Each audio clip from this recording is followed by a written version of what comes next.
నిజమైన ద్రాక్షావళిని మీకు చెప్పేస్తానండి.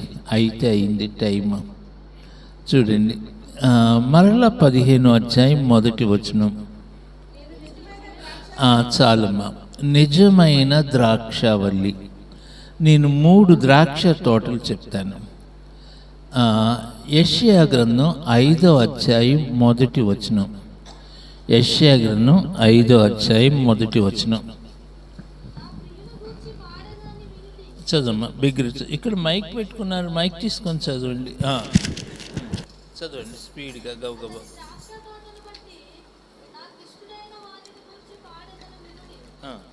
మైక్ తీసుకోమ్మా. మైక్ పడదా? ఆన్ చేసుకో.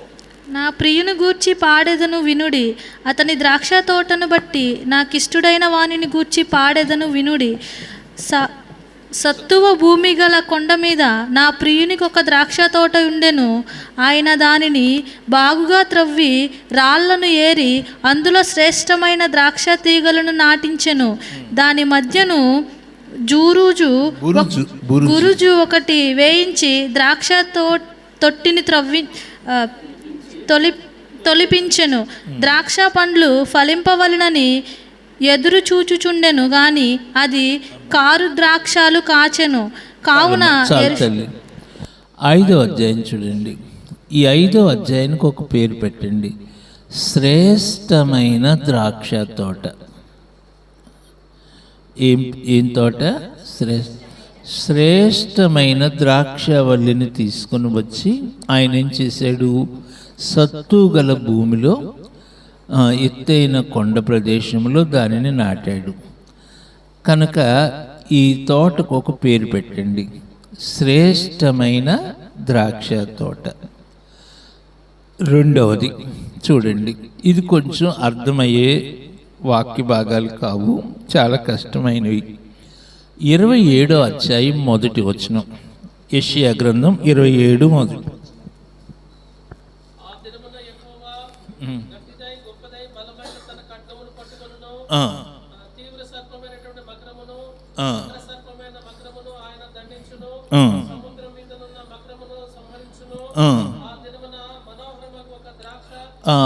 రెండవది మనోహరమైన ద్రాక్ష తోట. మనోహరమైన ద్రాక్ష తోట ఏంటంటే, ప్రవక్త అయిన యెషయా చాలా గొప్ప కవి అని చెప్పి అంటారు, ఆథర్.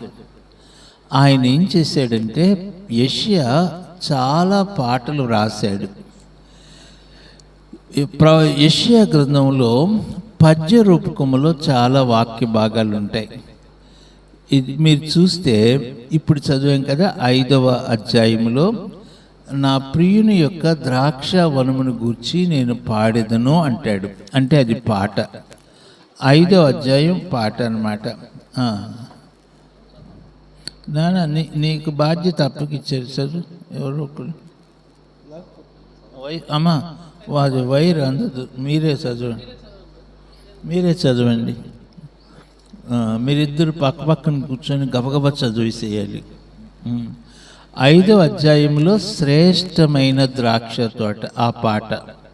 25వ అధ్యాయంలో మనోహరమైన ద్రాక్ష తోట. యోహాను సువార్త 15వ అధ్యాయంలో నిజమైన ద్రాక్ష తోట. నీకు అర్థమైందా? 5వ అధ్యాయంలో ఉన్న ద్రాక్ష తోటను చాయిసెస్ట్ వైన్ అంటారు, అంటే శ్రేష్టమైనది కదా. 27వ అధ్యాయంలో గ్లోరియస్ వైన్, మనోహరమైన ద్రాక్షావనము. యోహాను సువార్త 15వ అధ్యాయంలో నిజమైన ట్రూ వైన్. చూసారా, 3 ద్రాక్ష తోటలు. యెషయా గ్రంథం 5వ అధ్యాయంలో ఉన్న శ్రేష్టమైన ద్రాక్ష తోట. కింద చదవండి, 6వ వచనం చదవండి. 5, 6. శుద్ధి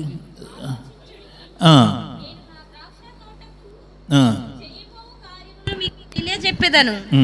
నేను చదువుమా.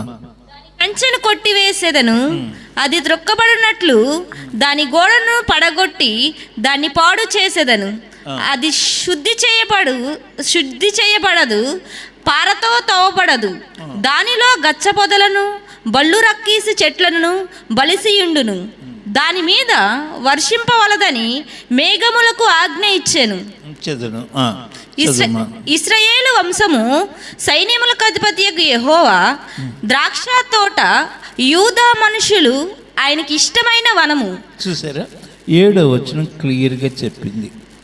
యెషయా గ్రంథం 5వ అధ్యాయంలో ఉన్న ద్రాక్ష తోట ఎవరై అంటే ఇశ్రాయేలీలు, యోధా వంశం అన్నమాట. ఓకే, అది వారిని గూర్చిన పాట. యోహాను సువార్త 15వ అధ్యాయంలో ఉంది చూసారా, నిజమైన ద్రాక్షవల్లి, అదేమో సంఘము, చర్చ్. సో యెషయా 27లో మనోహరమైన ద్రాక్ష వనముందు చూసారా, అదేంటో తెలుసా? దీన్ని అర్థం చేసుకోవడానికి కొన్ని రాత్రులు నేను నిద్రపోలే. ఇది 1000 ఏళ్ల పరిపాలనలో ఉండేటువంటి సంఘము లేక విశ్వాసుల సమూహం. ఈ మనోహరమైన ద్రాక్ష వనములో ఇశ్రాయేలీలు ఉంటారు, సంఘము ఉంటారు. వీళ్ళు ప్రత్యేకించబడిన జనాంగము. నేను 27వ అధ్యాయము 1000 ఏళ్ల పరిపాలనలో ఉండేటువంటి విశ్వాసులను నేను ఎట్లా చెప్పగలను? ఆధారం ఏంటి? 27వ అధ్యాయం 1వ వచనం చూడండి. పెద్దగా ఇగో మిస్టర్, నువ్వు చదవాలనుకుంటే మైక్ తీసుకొని చదువు, లేకపోతే చదవబాక, సిస్టర్స్ చదువుతారు. చదవమ్మా, చదవండి. మళ్ళీ ఇక్కడ మైక్లో ఉన్నవాళ్ళు, ఇగో తల్లి చదవగలిగే వాళ్ళు మైక్ తీసుకునే వాళ్ళు ముందు కూర్చొని చదవండి వరుసగా ఒకసారి. మైక్ ఇటు నుంచి అటు, అటు నుంచి ఇటు తిప్పటం కష్టం. ఆ దినమున యెహోవా గట్టిదై గొప్పదై బలమైన తన ఖడ్గము పట్టుకొనును. తీవ్ర సర్పమైన మకరమును వంకర సర్పమైన మకరమును ఆయన దండించును. సముద్రం మీదనున్న మకరమును సంహరించును. ఆ దినమున మనోహరమగు ఒక ద్రాక్షావనముండును. మరి నాకు పర్మిషన్ ఇచ్చారు కాబట్టి కూర్చొని చెప్పనా? మీరు కూడా కూర్చొని వింటారుగా. ఆయన ఎవరు నాలాంటి ముసలాయన వచ్చి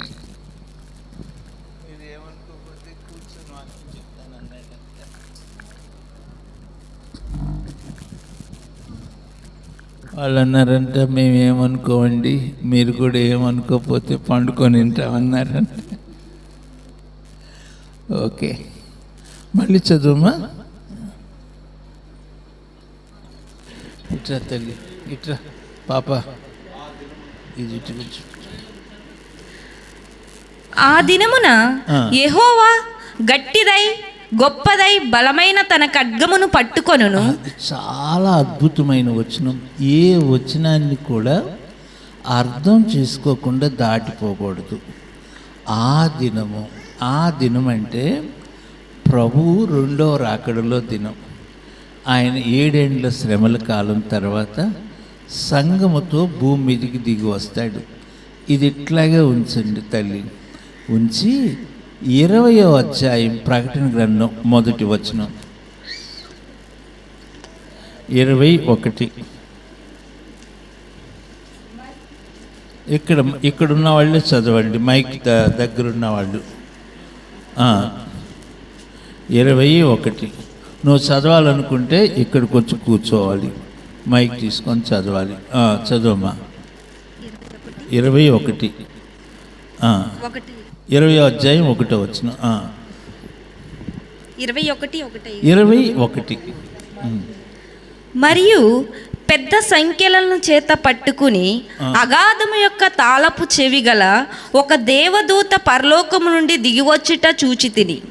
అతడు ఆది సర్పమును అనగా అపవాదియు సాతానును అను ఆ ఘట సర్పమును పట్టుకుని 1000 సంవత్సరములు వాణ్ణి బంధించి అగాధములో పడవేసి ఆ 1000 సంవత్సరములు గడుచు వరకు ఇక జనములను మోసపరచుకుంటున్నట్లు అగాధమును. చూసారా, ఆది సర్పమును ఘట సర్పమును బంధించి ఆయన ఏం చేస్తున్నాడు? 1000 సంవత్సరాలు పాతాళంలో వేస్తాడు. అది యెషయా 27లో చెప్తున్నాడు.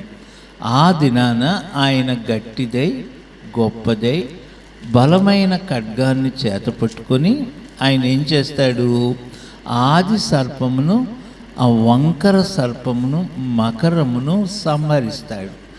అప్పుడు ఏం జరుగుతుందంటే ఆ 1000 ఏండ్ల పరిపాలనలో మనోహరమైన ద్రాక్షావనము ఉంటుంది. ఓకే, అర్థమైందా? ఇప్పుడు కొంచెం వెనక్కి వస్తాను. సో ఆ మనోహరమైన ద్రాక్షావనమును గురించి ఇప్పుడు మనం వివరించడానికి వల్ల పడదు, సమయము సరిపోదు. కాబట్టి అది అట్లా పక్కన పెట్టేద్దాము. చూడండి, ఇప్పుడు ఒక్కసారి యెషయా 5కు రండి.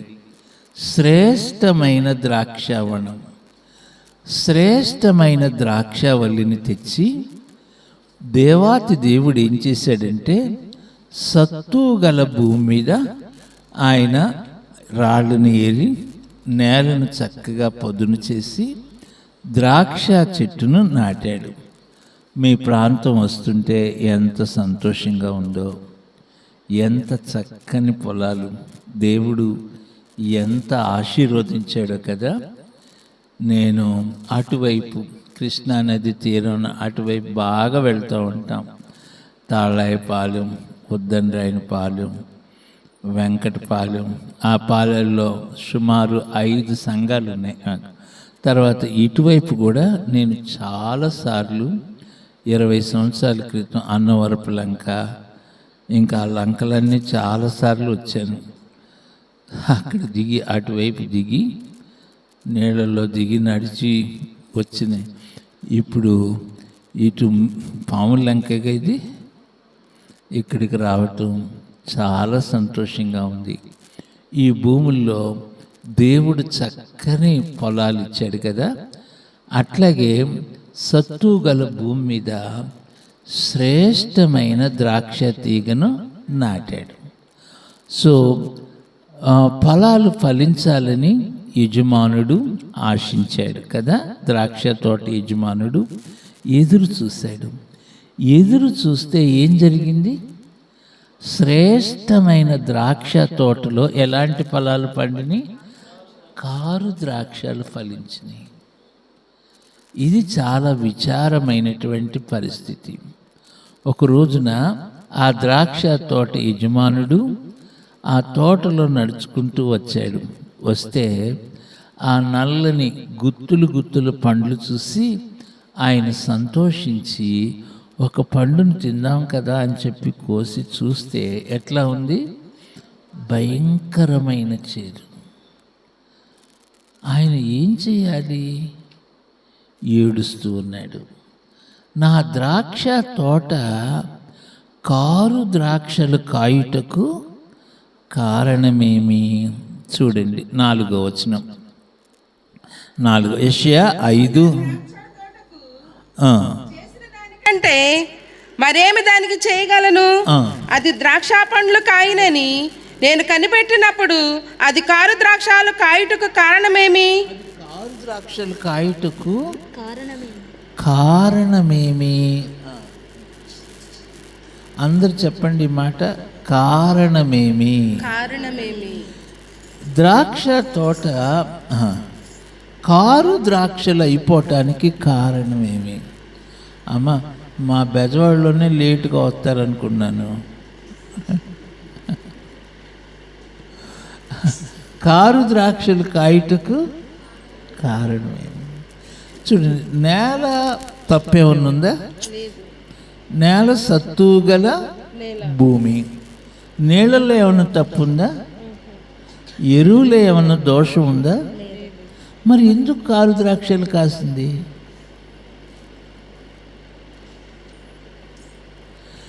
దేవునికి కూడా అర్థం కాల. నేను నా ద్రాక్ష తోటకు చేసిన దానికంటే మరేం చేయగలను? అది కారు ద్రాక్షలు కాయుటకు కారణమేమి? కారణం ఏంటి చెప్పండి? మీరు నన్ను నమ్మండి, మీకు ఈ మధ్యాహ్నం వేళ కొంచెం కష్టమైన వర్తమానం చెప్తాను. కారణం ఏంటి మీరు చెప్పనా? చాలామంది బైబిల్ స్కాలర్స్ దీని మీద చెప్పిన వాక్యం నాకు తృప్తి కలిగించలే. అయితే దేవుడు నాకు ఇచ్చిన వర్తమానం చెప్తాను. కారణం ఏంటి? అది కారు ద్రాక్షలు కాయటకు కారణం ఏంటి? ఇది అసలు అర్థమే కాల. మంచి నేల, మంచి విత్తనము, మంచి నీరు, మంచి ఎరువు, ఎక్కడా దోషం లేదు. మరి ఎందుకు కారు ద్రాక్షలు కాసింది? ఇది అర్థం కాదు. మరి ఒక రైతుని అడిగితే రైతు ఏమంటాడంటే, చెప్తాను, కొన్ని మొలక చెట్లు వేస్తారు కదా, మంచి విత్తనమే వేస్తారు, కానీ చేదు ములక్కాయలు వస్తాయి. కారణం ఏంటి? అసలు అర్థం కాదు. మంచి దోస విత్తనాలు వేస్తారు, కానీ భయంకరమైన చేదు కాయలు వస్తాయి. కారణం ఏంటి? అసలు అర్థం కాదు. కొందరు ఏం చేశారంటే, రైతులు మొరటి భాషలో ఏమన్నారంటే, మీరు చెప్తారు, వేరుకి ఎక్కడో చిన్న చిల్లు పెంకు అడ్డం వచ్చింది, అందువల్ల చేదైంది అంటారు. కరెక్టేనా నేను చెప్పింది? కొందరు అంటారు కదా, కొందరు రైతులు ఆ విషయం తెలుసా? సో అందువల్ల మనిషిని దేవుడు యథార్థవంతుడిగా సృష్టించాడు. చేదు కాయలు కాయటానికి కారణం ఏంటి? ఇది అర్థం కాల. దీనికి కారణం ఏంటంటే, ఒకటి భయంకరమైన సమస్య. అదేంటంటే వేరు, రూట్ సిస్టమ్ అన్నమాట. ఇప్పుడు చూడండి, ఒక మొక్కలో వేరు కనపడుతుందా, కాండం కనపడుతుందా? కాండం కనపడుతుంది కానీ వేరు వేరు అంతరంగ జీవితానికి సాదృశ్యంగా ఉంది. కాండమేమో బహిరంగ జీవితానికి. బహిరంగ జీవితంలో మంచి భక్తిపరులుగా కనిపిస్తున్నారు, కానీ అంతరంగంలో చేదు. కారణం ఏంటి? నేను 5 రకాలైన వేర్లు చెప్తాను. 5 కైండ్స్ ఆఫ్ రూట్ సిస్టమ్. మొదటి వేరు చూడండి, హెబ్రీలకు రాసిన పత్రిక 12వ అధ్యాయము 14వ వచనం. హెబ్రీ 12:14. అందరితో సమాధానమును పరిశుద్ధతయు కలిగి ఉండుటకు ప్రయత్నించుడి. పరిశుద్ధత లేకుండా ఎవడను ప్రభును చూడడు. మీలో ఎవడైనను దేవుని కృపను పొందకుండా తప్పిపోవునేమో అనియు, చేదైన వేరు ఏదైనా మొలిచి కలవరపరుచుట వలన అనేకులు అపవిత్రైపోవుదురేమో అనియు, ఒక పూట కూటి కొరకు తన జ్యేష్ఠత్వమును హక్కును అమ్మివేసి ఏసావు వంటి భ్రష్టుడైన వ్యభిచారి అయి ఉండునేమో అనియు జాగ్రత్తగా చూచుకొనుడి. థ్యాంక్ యూ అమ్మా. చేదైన వేరు మొలచి, ఏం మొలిచిందంటే? ఎట్లా మొలిచింది? ఈ చేదైన వేరు అంటే అర్థం ఏమిటి? చూడండి, చేదైన వేరు అంటే అర్థం చెప్తాను. చేదైన వేరు అంటే చేదైన ఆలోచన, చెడ్డ ఆలోచన. అది మొలిచింది, మొత్తం చెట్టు అంతా ఏమైపోయింది? మొదటి చూడండి, పిల్లలు చాలా చక్కగా సండే స్కూల్కి వస్తారు, చక్కగా భయభక్తులుగా పెరుగుతారు. కానీ కాలేజీకి వెళ్ళంగానే చెప్పండి అమ్మా, కాలేజీకి వెళ్ళంగానే ఏమవుద్ది? మాట్లాడండి. భక్తి కాస్త. కారణం ఏంటి? ఏం మలిచింది? చేదైన వేరు. సంసోను బాల్యములోనే తల్లి గర్భంలోనే నాజీరు చేయబడ్డాడు. ఫిలిస్తీయ ప్రాంతానికి వెళ్ళాడు. చూడగోడని దిక్కువైపు చూచాడు. ఏం మలిచింది? చేదైన వేరు. ఇంకంతే, జీవితం అంతా ఏమైపోయింది?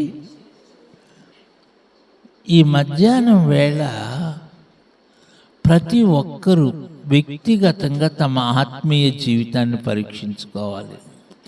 నాలో ఏమైనా చేదైన వేరుందా? మొదటిది చేదైన వేరు.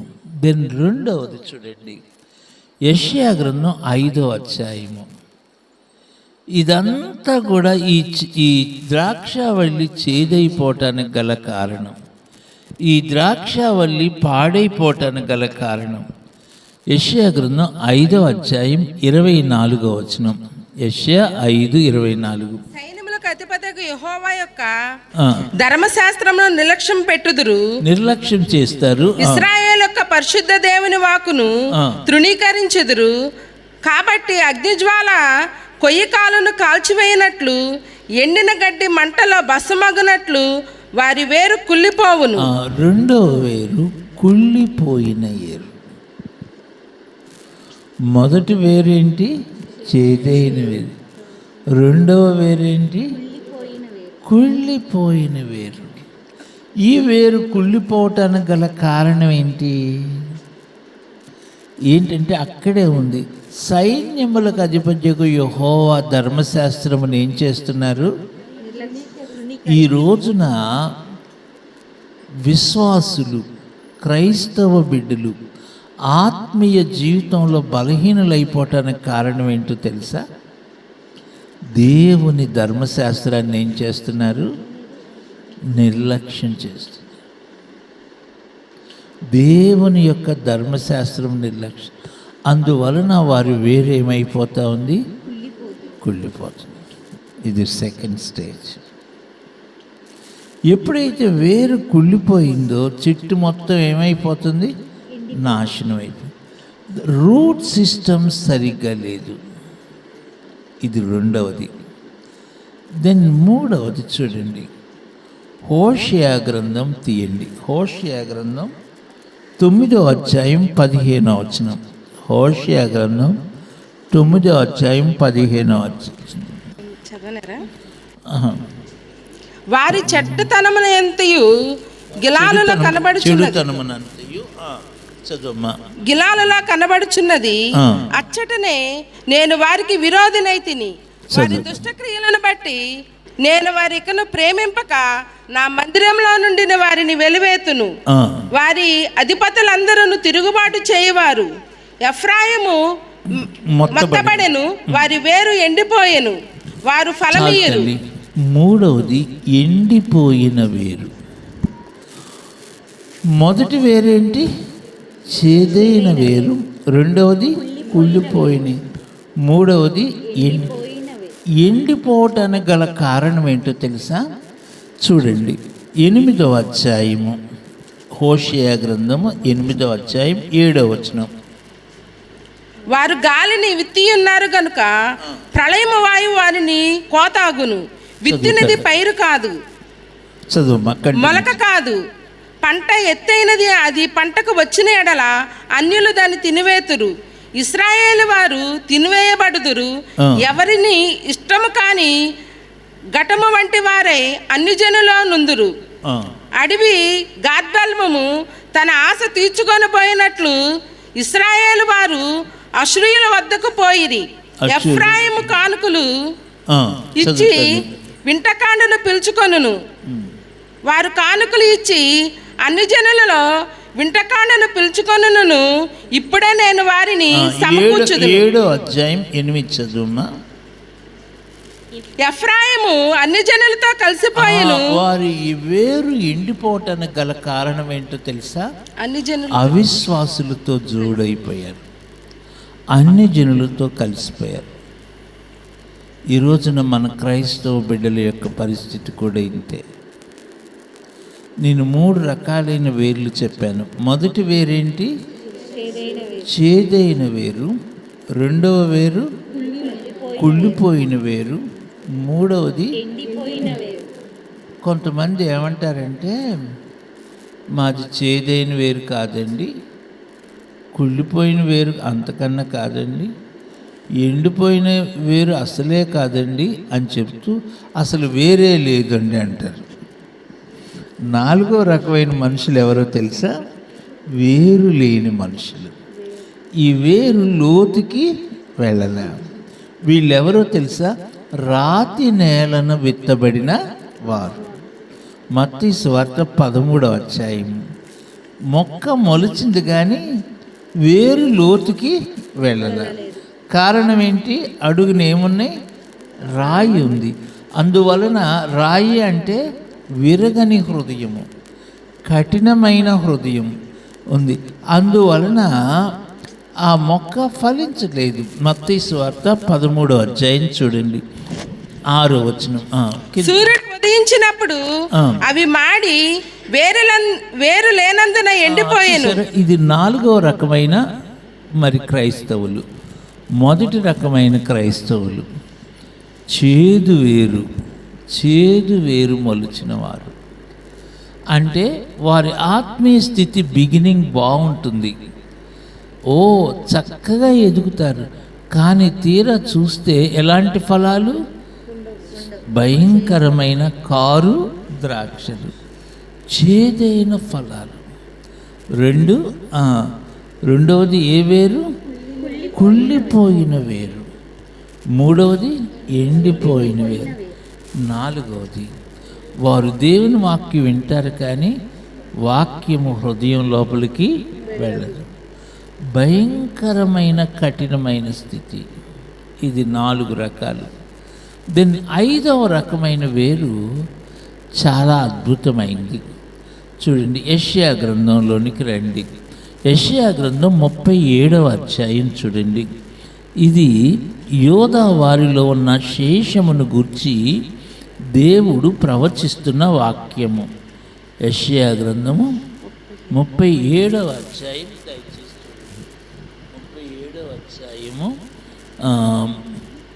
37వ అధ్యాయం 31వ వచనం. యోధా వంశంలో తప్పించుకొనిన శేషము ఇంకను క్రిందికి వేరు తన్ని మీదికి ఎదిగి ఫలించును. 5వ రకమైన వేరు లోతైన వేరు, క్రిందకి వేరు తన్ని. దీనికి గుర్తు ఎవరంటే శేషము, దానియేలు, షడ్రక్, మేషక్ వంటి దేవుని బిడ్డలు. వారి వేరు ఏమైంది? లోతుకి వెళ్ళింది, మీదకి ఎదిగి ఫలించింది. మీకు అర్థమైందా? ప్రభువునందు అత్యంత ప్రియమైన సంగమ, నేను కన్నీటితో మీ మధ్యలో ఈ మాటలు చెప్పడానికి పరిశుద్ధాత్మ దేవుడు నాకు భారం ఇచ్చారు. ఈ ప్రియమైన సంఘం ఆ విధంగా వర్ధిల్లాలి. ఆమేన్, ఆమేన్. చిన్న చరణం పాడదామా? లోతైన జలములలో లోతున వినబడు స్వరమా, లోబడు నేర్పించి లోబులు సవరించి లోనున్న ఈవులతో లోటైన నా బ్రతుకు లోపింపని అర్పణగా లోకేశ చేయుమయ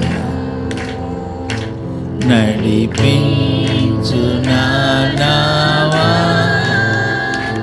నడి సాంద్రమున దేవా నవ జీవన మార్గము